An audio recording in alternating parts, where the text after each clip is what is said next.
सूखी नदी के आंसू। आज भी सीमा पर बने इस संतरी बंकर में बैठे हुए उसकी आंखों के सामने वही गांव था, वही छोटा सा घर जहां मीरा, उसकी नवविवाहिता पत्नी, उसकी राह देख रही होगी। मीरा की हंसी, उसकी आंखों में बसा अथाह प्रेम, और वो कस्में जो उन्होंने पीपल के पेड़ के नीचे खाई थीं, सब उसकी स्मृतियों में गूंज रहा था। आज उनकी शादी को 6 महीने हो चुके थे और अर्जुन को सरहद पर आए हुए पूरे 4 महीने।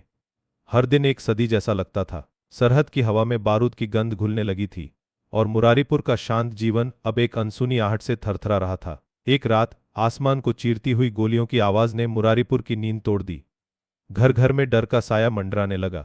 मीरा चूल्हे की धीमी आंच पर रोटी सेंक रही थी जब पहली गोली की आवाज ने उसे चौंका दिया। उसका दिल एक बेकाबू घोड़े की तरह दौड़ने लगा। अर्जुन, उसे सिर्फ अर्जुन याद आया। गांव के चौपाल में लोग जमा होने लगे। बूढ़े बुजुर्ग चिंता से भरे चेहरों के साथ बैठे थे और जवान लड़के बेचैनी से टहल रहे थे। युद्ध छिड़ गया है, किसी ने फुसफुसाते हुए कहा। यह शब्द हवा में जहर की तरह फैल गए। अर्जुन की टुकड़ी को अग्रिम चौकी पर तैनात किया गया था। रात का अंधेरा, दुश्मनों की आहट और मौत का साया उनके ऊपर मंडरा रहा था। उनके सरदार जी बलवंत सिंह एक अनुभवी सिपाही थे जिनकी मूंछें और आंखें दोनों ही तेवरदार थीं। घबराना मत जवानों, ये हमारी जमीन है और हम इसे 1 इंच भी नहीं देंगे। उनकी आवाज में अटल विश्वास था। अर्जुन ने अपने बगल में बैठे सिपाही रमेश को देखा। रमेश की आंखें डरी हुई थीं, उसके हाथ थरथरा रहे थे। रमेश, सब ठीक होगा, अर्जुन ने हौसला देते हुए कहा, हालांकि उसकी अपनी धड़कन भी तेज थी। अचानक एक धमाके ने जमीन को हिला दिया।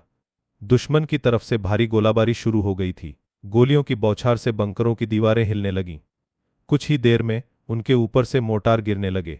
रमेश ने चीख मारी जब एक शेल उसके नजदीक गिरा। अर्जुन ने उसे खींचकर जमीन पर लिटा दिया। युद्ध का असली चेहरा क्रूर और भयानक था।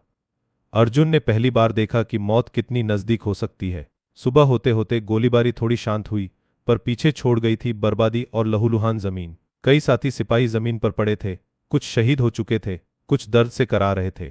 रमेश को पेट में गोली लगी थी। अर्जुन ने उसे अपने हाथों से उठाया।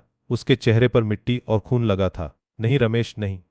अर्जुन की आवाज में एक अनकहा दर्द था। रमेश ने एक कमजोर मुस्कान दी और उसकी आंखों में जिंदगी की चमक बुझ गई। यह पहली मौत थी जिसे अर्जुन ने इतनी करीब से देखा था। एक दोस्त की मौत, जिसके साथ उसने सपने देखे थे, जिसके साथ उसने हंसी मजाक किया था। उसका मन सुन्न पड़ गया।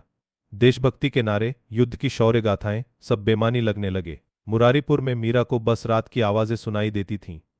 हर आवाज उसे अर्जुन के पास ले जाती और फिर एक झटके में उसे वापस इस सूने आंगन में ले आती। गांव में चिट्ठियां आनी बंद हो गई थीं। बस अफवाहें थीं जो हवा में जहर की तरह घुल रही थीं। एक दिन सरदार जी ने अर्जुन को अपने पास बुलाया। उनकी आंखें भी लाल थीं, जैसे उन्होंने भी कई रातें रोकर बिताई हों। अर्जुन, हमें दुश्मनों को उनकी अपनी जमीन पर रोकना होगा, यह जरूरी है। उनकी आवाज में उदासी और दृढ़ता दोनों थीं। अगले कुछ दिनों तक उनकी टुकड़ी ने जवाबी कार्रवाई की। अर्जुन ने वह सब किया जो उसे सिखाया गया था, पर उसके भीतर कुछ टूट रहा था। उसने दुश्मन के सिपाहियों को गिरते देखा। उनकी आंखों में भी वही डर था जो रमेश की आंखों में था। एक बच्चे की तस्वीर, एक बूढ़ी मां का चेहरा, एक नवविवाहिता का मंगलसूत्र, हर गोली के साथ यह सब जमीन पर बिखरता दिखा उसे। उसकी आंखों के सामने अब केवल खून और मिट्टी का एक भयावह मिश्रण था जो उसके अपने गांव की हरी भरी यादों को निगल रहा था। मीरा की तस्वीर अब उसे धुंधली लगने लगी थी, जैसे उसके भीतर का प्रेम भी जंग की इस आग में झुलस रहा हो। कई हफ्तों के बाद युद्ध विराम की घोषणा हुई। एक अजीब सी खामोशी छा गई, जो जीत की खुशी से ज्यादा हार के गम जैसी थी। अर्जुन को वापस घर लौटने का आदेश मिला। उसके कदम भारी थे और दिल में एक अजीब सा खालीपन था। गांव में उसका स्वागत तो हुआ, पर वह उत्सव नहीं था जो उसने सोचा था। गांव बदला हुआ था, लोग बदले हुए थे, और मीरा वहीं थी, अपने आंचल में अपने सूखे आंसू समेटे हुए। जब अर्जुन ने उसे देखा, उसकी आंखों में वह चमक नहीं थी जो पहले थी। मीरा ने भी देखा, उसकी आंखों में अब युद्ध का साया था। उसने मीरा का हाथ पकड़ा, पर उस स्पर्श में वह गर्माहट नहीं थी।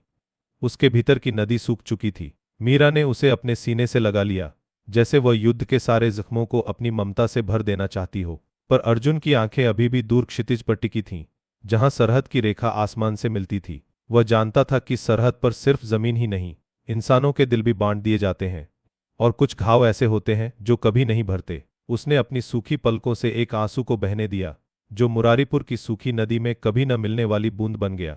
मीरा ने उसके हाथों को कसकर थाम लिया। प्रेम के पुल टूटने नहीं चाहिए थे, पर इस युद्ध ने सब कुछ तोड़ दिया था। अब उन्हें इन्हीं टूटे हुए पुलों पर चलकर एक नई जिंदगी की राह ढूंढनी थी, सरहद के उस पार, जहां सूखी नदी के आंसू बहते थे।